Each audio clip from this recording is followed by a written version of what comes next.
Assumption number 3, prices of substitute and complements. ये थोड़ा सा ट्रिकी एजम्पशन है क्योंकि इसमें दो बातें हैं, सब्स्टिट्यूट और कॉम्प्लीमेंट। आए पहले तो सब्स्टिट्यूट को समझते हैं। सब्स्टिट्यूट वो गुड्स होती है जो कि एक की जगह हम दूसरी चीज़ या दूसरी गुड्स को इस्तेमाल करके क्या कर सकते हैं, वही सेटिस्फेक्शन हासिल कर सकते हैं। लेट्स सपोज जिस तरह सीएनजी पे गाड़ियाँ चलती हैं और पेट्रोल पर भी चलती हैं, ठीक है, एक ही गाड़ी होती है, पेट्रोल पर भी चला सकते हैं, सीएनजी पर भी। फॉर एग्ज़ाम्पल अगर पेट्रोल की प्राइस क्या हो गई, इंक्रीज़ हो गई, तो उधर quantity demand of CNG increase हो जाएगी। मतलब इधर एक की प्राइस को देखेंगे और दूसरी चीज़ की क्वांटिटी डिमांड को देखेंगे। पेट्रोल की प्राइस को देखें, क्या हो गई, इंक्रीज़ हो गई, तो लोग क्या करेंगे, शिफ्ट करेंगे किसकी तरफ, क्वांटिटी डिमांड ऑफ सीएनजी, यानी लोग सीएनजी की तरफ चले जाएंगे, उसकी डिमांड इंक्रीज़ हो जाएगी। और इधर एक बात याद रखें, सीएनजी की प्राइस के साथ वही कांस्टेंट है, उसकी प्राइस चेंज नहीं हुई है, सेम प्राइस है, लेकिन डिमांड क्या हो गई, ज़्यादा हो गई। तो इसका मतलब है यहाँ पर लॉ क्या कर रहा है, वायलेट हो रहा है, ठीक है।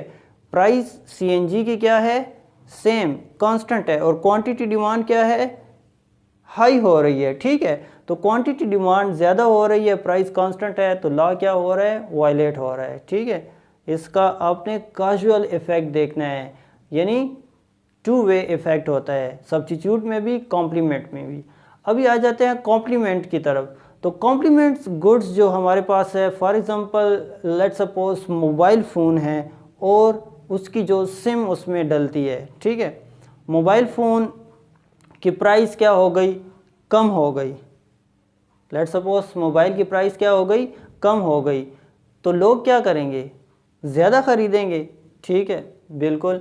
लोगों ने ज़्यादा ख़रीद ली, लोगों के पास आ गई, तो इसका जो दूसरा इफ़ेक्ट है किस पर पड़ा है, सिम भी ख़रीदेंगे। मोबाइल तो खाली मोबाइल तो नहीं रख सकते, सिम भी डालेंगे, तो ऑटोमेटिकली जब लोगों के पास मोबाइल ज़्यादा आ जाएगा, मोबाइल की प्राइस डिक्रीज़ होने से उसकी क्वांटिटी डिमांड तो इंक्रीज़ हुई है, लोगों के पास आ गया, लेकिन उसका जो अदर इफ़ेक्ट है सिम पर, वो क्या हुआ है, सिम की प्राइस सेम ही है। फॉर एग्ज़ाम्पल 300 की सिम मिलती है, तो सिम तो वही है, लेकिन मोबाइल की जो प्राइस डिक्रीज़ होने से जो उसका इफ़ेक्ट पड़ा है किस पर, सिम पर पड़ा है। तो सिम पर क्या इफ़ेक्ट पड़ा है, इसकी डिमांड भी इंक्रीज़ हो गई, यानी प्राइस सेम है, पहले भी सेम थी, मोबाइल की प्राइस कम होने से पहले भी उसकी 300 रुपये प्राइस थी और अब भी उसकी 300 है, लेकिन यहाँ पे आप देखें क्वांटिटी डिमांड क्या हुई, सिम की ज़्यादा हो गई ना। तो क्वांटिटी डिमांड मतलब वही फिक्स्ड प्राइस पे या फिक्स प्राइस या कांस्टेंट प्राइस पे ही क्वांटिटी डिमांड उसकी इंक्रीज़ हो गई, ऊपर की तरफ चली गई। तो इसका मतलब है लॉ क्या हो रहा है, वायलेट हो रहा है। ये दो कॉन्सेप्ट आपने अपने माइंड में रखने हैं, ठीक है। अगर किसी को समझ नहीं आई तो वो कमेंट्स में मुझे बताए। फोर्थ वन हमारे पास है पॉपुलेशन। पॉपुलेशन के को हम कहते हैं कि यहाँ पे इंक्रीज़ डिक्रीज़ नहीं होना चाहिए। जब हम ये लॉ ऑफ डिमांड पढ़ रहे हैं या लॉ ऑफ डिमांड के अमल से गुज़र रहे हैं, किसी चीज़ की प्राइस के बारे में हम पढ़ रहे हैं, तो वो क्या करेंगे, हम पॉपुलेशन को भी कांस्टेंट लेंगे। लेट सपोज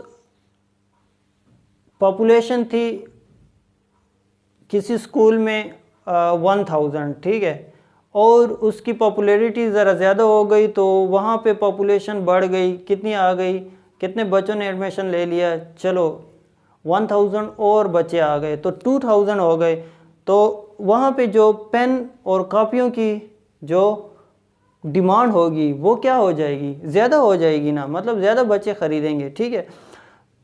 तो यहाँ पे ये देखें कि जो प्राइस थी पेन की वही है, जो 1000 वाले बच्चे थे वही प्राइस, उसी प्राइस पे ख़रीद रहे थे।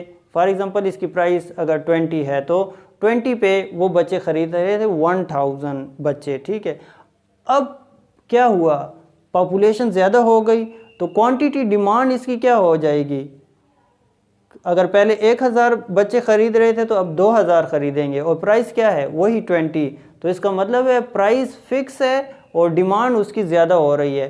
प्राइस फिक्स है, डिमांड क्या हो रही है, ज़्यादा हो रही है। तो इसका मतलब है लॉ जो है वो वायलेट हो रहा है, या ये एजम्पशन जो है वो वायलेट हो रहा है, तो इसको हम लॉ फिर नहीं कहेंगे, ठीक है, लॉ ऑफ डिमांड नहीं कहेंगे। क्योंकि according to the law of demand अगर प्राइस इंक्रीज़ होगी तो क्वांटिटी डिमांड डेफिनेटली डिक्रीज़ होगी, और प्राइस अगर डिक्रीज़ होगी तो क्वांटिटी डिमांड डेफिनेटली इंक्रीज़ होगी।